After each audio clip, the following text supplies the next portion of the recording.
Hey everybody, Dr. Anderson here, and I want to share with you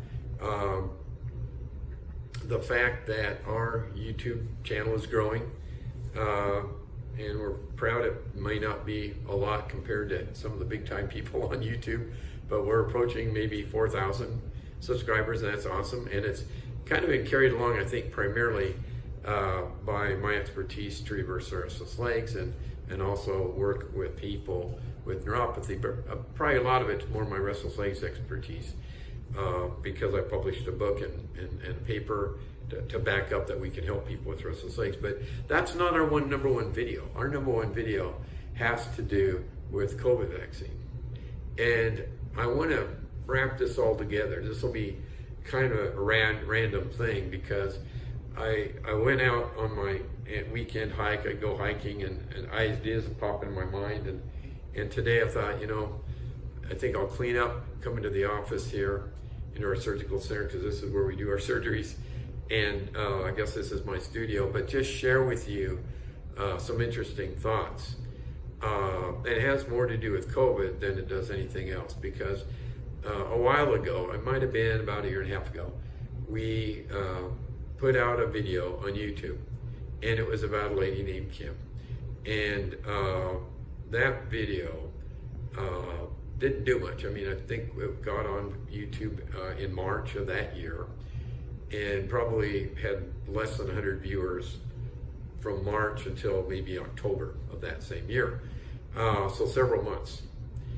And then all of a sudden it just started to skyrocket. Now that's just the opposite of most videos. Like when this video is put out, hopefully in the first few days we might have 50 of you or maybe 100 or maybe even 200.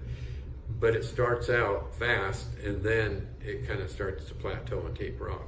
Hers was the opposite. It's just like crickets, nothing. And I find that interesting because her history had to do with COVID vaccine. And that's not my expertise. I'm not an infectious disease doctor. I'm not a general doctor. I'm not an immunologist. That's not my space, but I do deal with nerve, right? And so we have been seeing, and it's not a tremendous number, but we are seeing people that have had nerve issues from the vaccine. And this lady, Kimberly, had very massive nerve problems. She had very severe neuropathy. It was more on one leg than the other. She's even getting a drop foot where she had a hard time pulling her right foot up towards her face and away from her other foot, which is drop foot.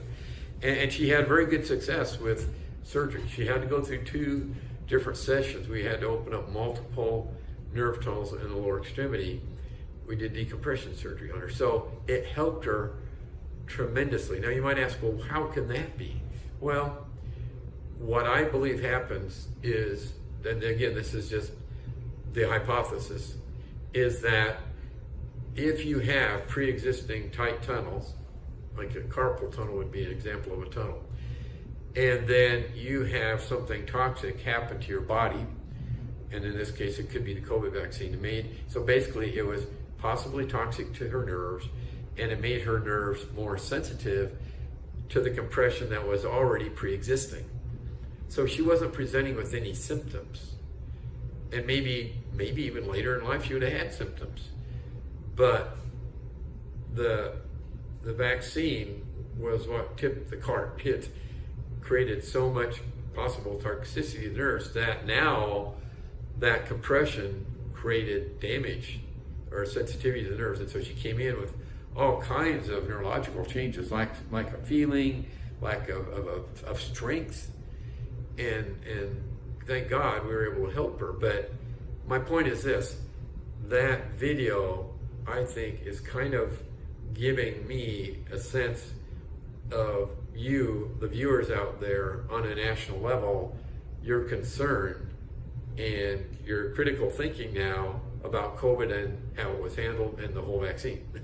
Because more and more you're hearing about potential damage. And maybe that's why I'm talking to you about this, because I want you to consider that if you're thinking about boosters or anything else, because I'm not telling you that, I'm just saying do your research.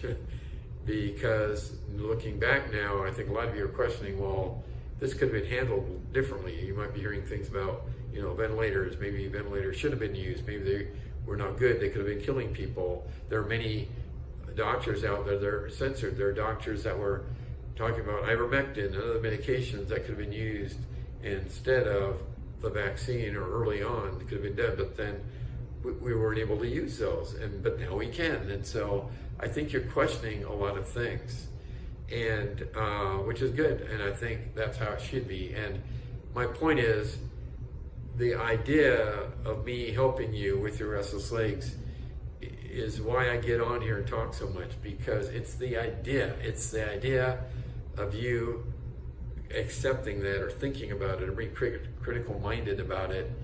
And I think that's why I shared the idea of Kim, because I'm a curious soul, and you should be curious too about all things, and you should question things in medicine.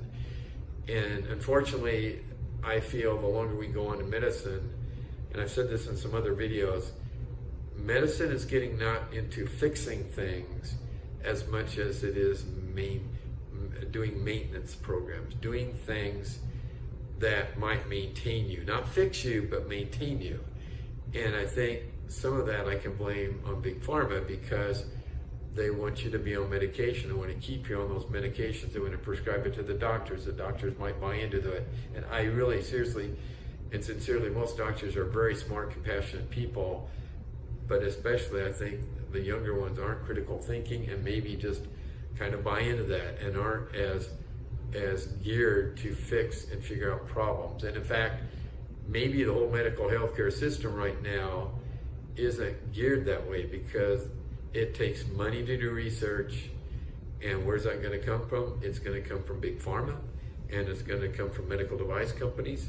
And if you're an independent, free thinking spirit like myself, I call myself a decentralized doctor, and there's some of us that are still out here. We do our own research, and there's a bit of a financial sacrifice in doing that. There's only so much I can do, frankly. I don't have deep pockets from outside sources to push these ideas forward. So a lot of things you're going to hear from me, be skeptical, because you're not going to hear a lot about it, but you're not, because that's how things move forward. It's the support and collaboration with others, other people than the doctors that have big pockets, or deep pockets, I should say. So just some thoughts I want to share with you that pertain to how you think about ideas, how you, the public out there, are now rethinking maybe the COVID and how it was handled, and especially about the vaccine, and if you want to continue doing that or not, and the masking and all that stuff. So you can all have your own opinions. I'm just sharing what I've observed on our YouTube channel from this massive popularity of this video of Kim and her success with surgical decompression for her neuropathy that seemed to be directly related to the COVID vaccine. So, but keep watching, and I just want you to know the idea that I'm presenting is just this idea that what I'm doing is new, and you're not going to hear a lot about it, and it's going to be slow to take traction. And please, those of you that have had great success, and a lot of you out there, continue to support us. We really appreciate it. You're like our warriors.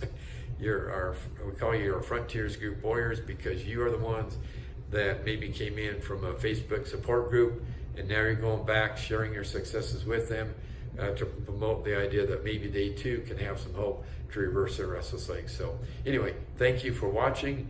I hope that was informative, and please consider subscribing to our YouTube channel, and go to our website. There's lots of good information in there, and maybe consider purchasing my book. It's called A Perfect Night's Sleep, and it's a book written about how you too might be able to get better night's sleep by the way we go ahead and, in many cases, decompress, tighten nerve tunnels, and lower extremity to get rid of your restless leg. So anyway, thank you for watching.